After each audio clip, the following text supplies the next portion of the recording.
Salut la Bulls Nation, bienvenue sur French Bulls TV où on va revenir sur la belle victoire des Bulls face aux Hornets. En plus une victoire qui nous offre la deuxième place de la conférence Est à ce moment-là, donc une soirée très positive qui a failli mal démarrer parce que quelques heures avant le match on nous annonce que Zach LaVine est incertain, il est malade, il se sent pas bien. C'est pas le Covid mais voilà, il a des symptômes un petit peu fiévreux, etc. Et du coup, il joue, il est titulaire et il nous a sorti un bon match, donc une frayeur plus ou moins pour rien. Il nous a sorti sa version du flu game, vu qu'apparemment c'est plus facile de faire des flu games que d'autres choses, hein, selon Scottie Pippen notamment. Mais enfin bref, on va pas s'égarer sur Scottie Pippen, vraiment pas.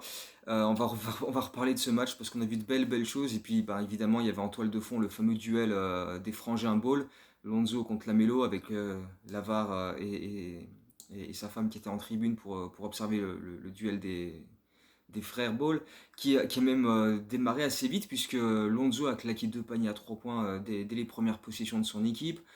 Euh, et au final, bon, bah, même si les stats sont un petit peu plus ronflantes pour la Melo avec notamment 14 passes décisives, Lonzo a fait le taf, notamment en fin de match, et a permis d'assurer la victoire. Donc, enfin voilà, on va revenir un petit peu sur ça.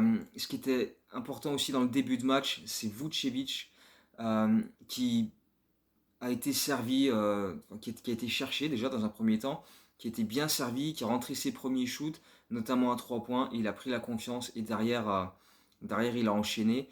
Alors autant défensivement, dans le premier quart-temps, il a été très vite exposé sur les pick and roll, parce que le problème c'est que euh, PJ Washington venait faire un screen sur son meneur et ensuite se décalait pour être libre à 3 points, parce que Vucevic ne montait pas défendre sur lui, il restait plus près de son cercle.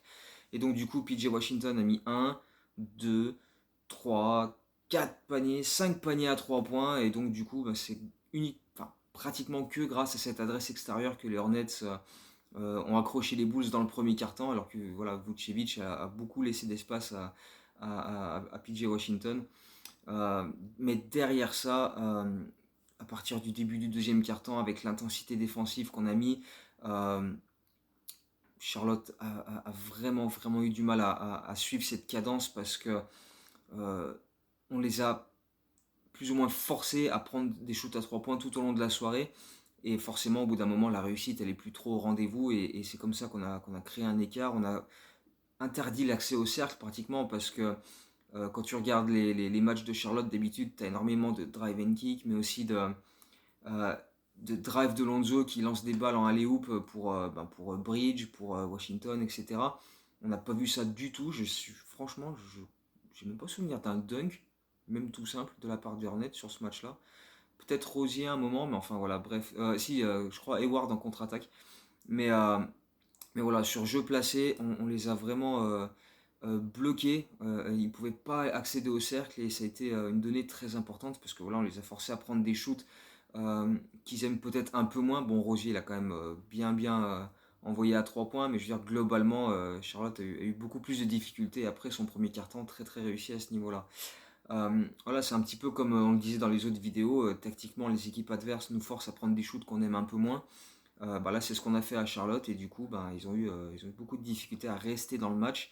Et pourtant, au quatrième quart-temps, alors qu'on avait pris 23 points d'avance à la fin du troisième, Charlotte est revenu à 4 points parce que, encore une fois, ils ont mis une défense de zone en place pour, voilà, avec euh, des presses hauts sur DeRozan ou Lavigne et ensuite une zone où bah, voilà, on s'est encore précipité, on a pris des shoots un petit peu à l'emporte-pièce sans trop réfléchir. Donc Donovan a dû prendre deux temps morts dans les 3-4 premières minutes du quatrième quart pour dire oh les gars calmez-vous, prenez le temps, il faut beaucoup plus de mouvement et tout de suite ça va aller mieux. Derrière on revient, Lonzo Ball, 3 passes décisives sur les 3 possessions suivantes avec voilà, Kobe White qui était décalé à 3 points et deux autres drives près du cercle et des cuts. Et tout de suite, voilà, un jeu beaucoup plus en mouvement, beaucoup plus fluide. Et derrière, ça nous a permis de reprendre de l'avance et, euh,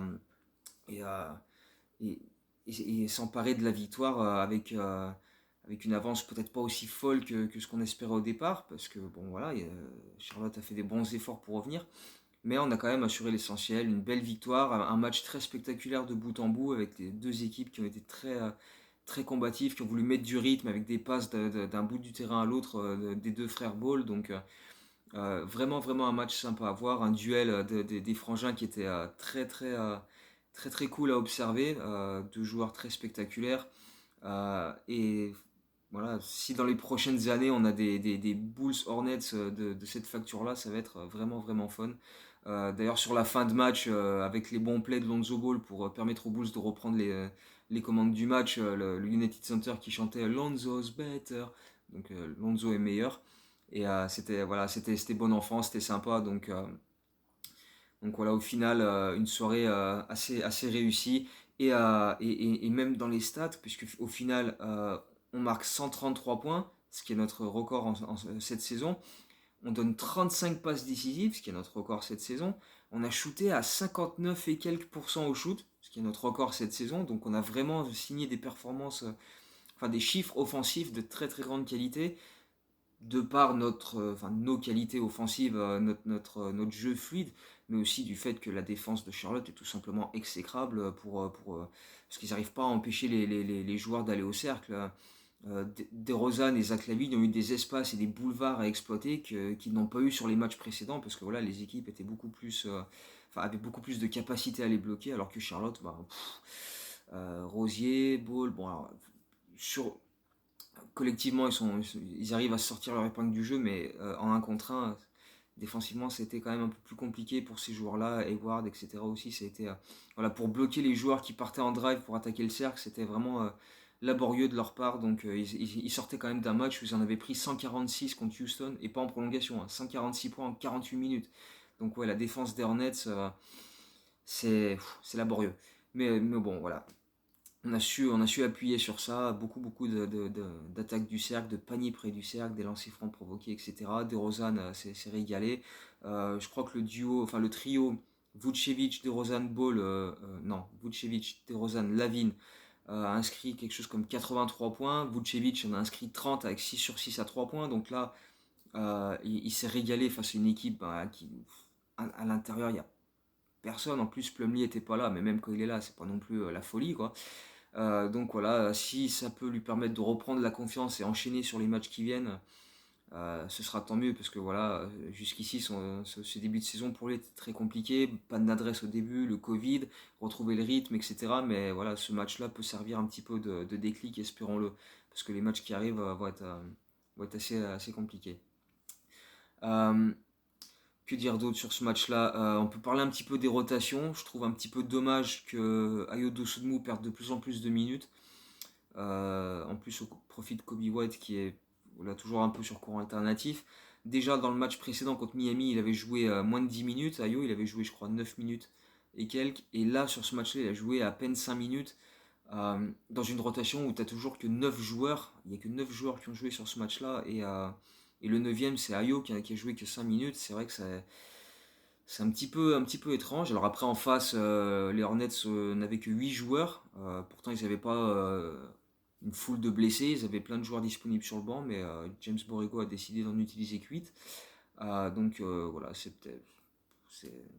pas, est-ce que c'est une mode ou quoi, je sais pas, mais toujours est-il que voilà, on le sait depuis qu'il est là, et même quand il était à OKC avant, Donovan aime limiter ses rotations à 9-10 joueurs, mais là, si même le 9e joueur il commence à jouer que 5 minutes, c'est compliqué. On n'a pas vu de Bradley, de Johnson, de Troy Brown, etc. Donc c'est vrai qu'il commence un petit peu à passer à la trappe, ceux-là. Donc c'est dommage, on aimerait bien les voir un petit peu plus quand même.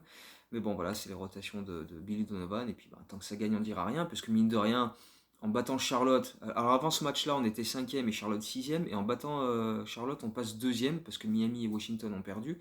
Donc, et là en plus, enfin, deuxième derrière les Nets qui ont gagné là contre les Knicks cette nuit dans le derby de New York.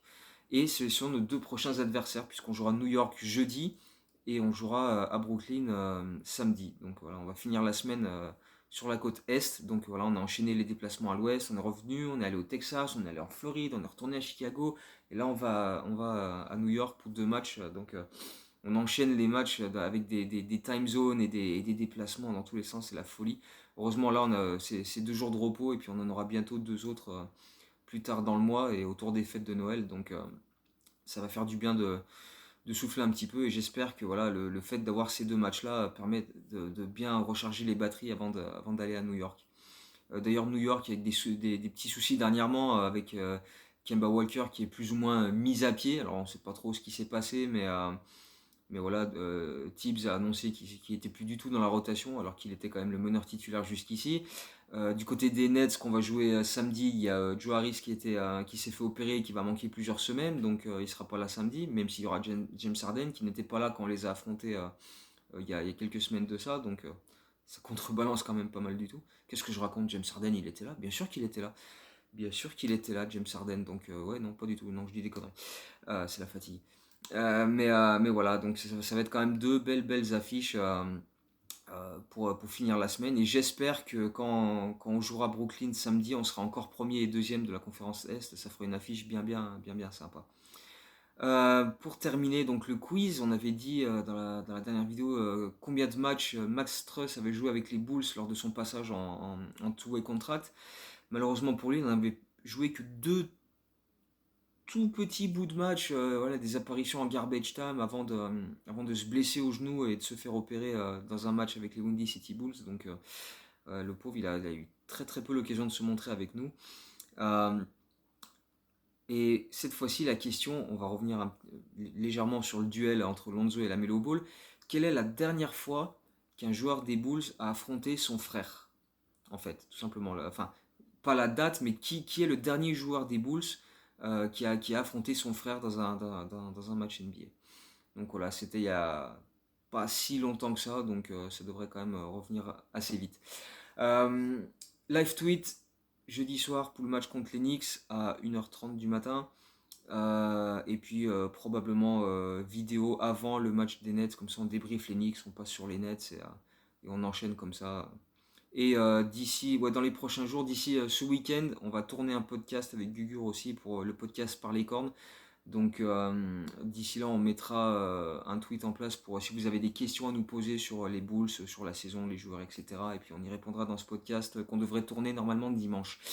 Mais voilà, je vous tiendrai plus au courant quand ce sera sûr et officiel. Mais voilà, donc plein de vidéos à venir, d'articles, de live tweets, etc. Donc on enchaîne. On est en plein dans la saison là, donc on continue, on se régale. Euh, donc voilà, du contenu. Et donc en attendant les prochains, bah voilà, comme d'habitude, portez-vous bien et on se retrouve très bientôt. Ciao, go Bulls.